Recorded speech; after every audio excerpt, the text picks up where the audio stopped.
y'all, what's up? Chad Wright comes to you here once again on the channel, Team Righteous, and today we have a 2013 Honda Fury 1300 on the dyno.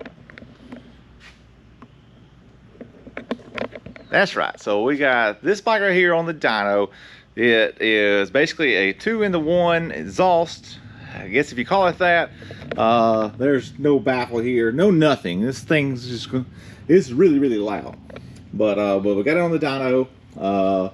It had a lot of crackles and pops to it. So, like we do on our sport bikes or whatever, like on the Suzuki Hayabusas and the GSXRs and everything, we do a pair valve block off on them. And so you got this hose here that we just took it off here. We slid a marble into the hose here and then put it back on. So that basically just blocks the fresh air from coming out of the intake and going through the exhaust, which causes it to crackle and pop. So he said he didn't want those loud crackles and pops. It may still pop some, but it was super loud and super annoying. So anyways, we're not able to tune this right here through the ECU like we do on a lot of sport bikes and stuff, but we are able to tune it through a power commander. So he opted for doing that with there. He purchased a power commander fuel controller, and we installed it, got it in here, and got everything wired up and everything. So we're getting ready to see just how much power this thing can make. So I've made no adjustments on this thing here, made no pulls. We're gonna see where the baseline is, and then we're gonna start tuning it, making the adjustments, and see how much power we can get out of this thing.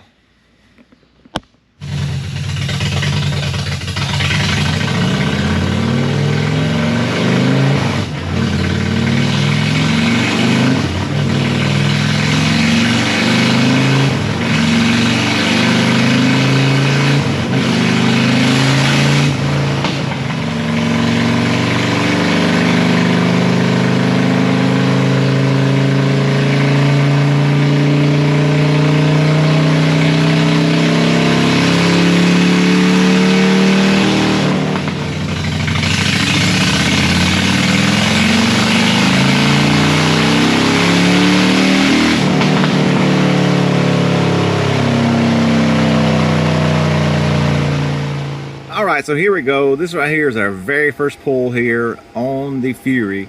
So as you can see, right at 3,350 RPMs is where we're making our peak torque at.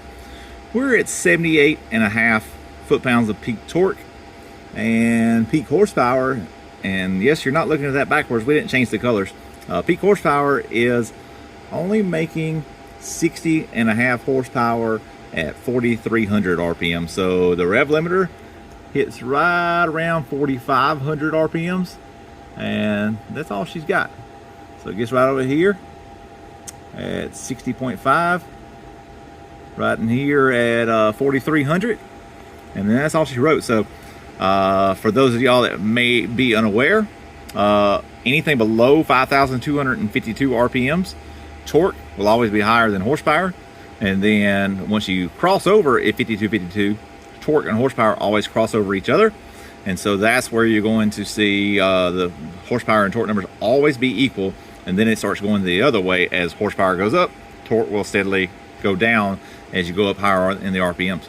But anyways, so there's our starting point, and let's see what we can get out of this thing right here once we start tuning it with the power commander. All right, y'all, so we made some adjustments in the power commander, so now we're about to make some more pulls here and see if we're on the right direction, on the right path.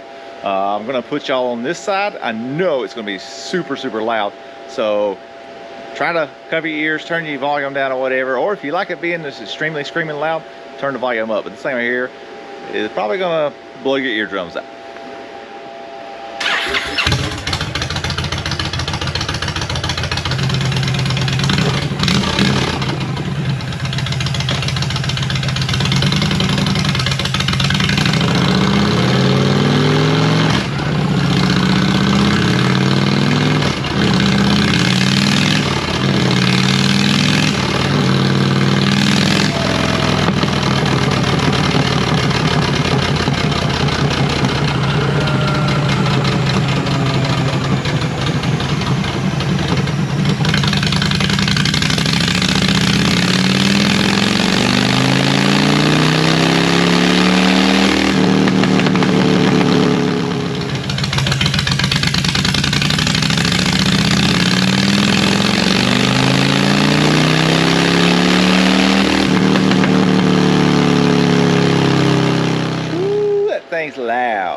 right, y'all, we got a few more adjustments to make, and we should have this thing done before you know it.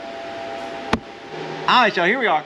About got this thing here squared away, so I'm gonna make one last set of pulls on it and see if we got everything dialed in just like we like it.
Alright, y'all, so that was going to wrap it up here for the Honda Fury.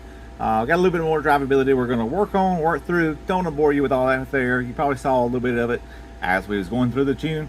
But anyways, I'm going to flip it around here, let y'all see exactly what kind of gains we made here with this thing. So here we go. This right is kind of where we started off at. Like I said, we were right around 60.5 horsepower. Now we are up to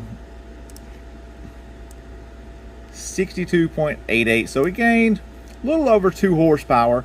Like I said, these aren't really too focused on horsepower, and we're also just working with fuel. But the main thing he's going to notice is drivability. But as you get back in here, you're going to see, if you look up here at the torque, you're going to see some pretty big gains right in here. So you got 3 foot-pounds of torque through here, and then all the way over as you get in here, we're right around 4 foot-pounds of torque difference. So it's definitely going to be pulling really good right through the mid-range of the RPM range that this thing works in, and then it starts falling off right here. So these bikes right here definitely like fuel. It definitely wanted to be richer. Definitely could stand some improvement from where it was at, because it had no fuel tuner at all. So basically it was just bone stock map that was in there, and we were able to get the air fuel ratio where it wanted to be at, where it wanted to make the most power at, and that's where we're at now. So like I said, we only gained about 2 foot-pounds of torque, but we gained 3.5 to 4 foot-pounds of, or we gained about 2.5 horsepower, but we gained right around 3 to 4 foot-pounds of torque, depending on where you were at in the map. So anyways, we have got that one there taken care of. If you have a Honda VTX or VT 1300 Honda Fury, any bike like this right here, any cruiser, sometimes we can't tune them through the power or through the ECU like we generally do. So if you have a Power Commander, typically the most desired is the Power Commander 5. Some of the old Power Commander fuel controllers are a little bit better because they have more adjustability. The new ones are just like the Power Commander 6. You cannot tune them any more than 15% fuel. Luckily, this thing right here didn't need that much more, so it was able to be kept in that range. But we aren't able to tune them and get them much further than that with there. So generally, I don't recommend them. But this one right here was able to be tuned and get it where we needed it to be at. So like I said, if you got any other cruisers though, if you got a cruiser that has a Power Commander on it already and you want to get it tuned, be sure to check out the links in the description below for be able to contact us. And that's going to wrap it up. So appreciate all y'all. Have a good one.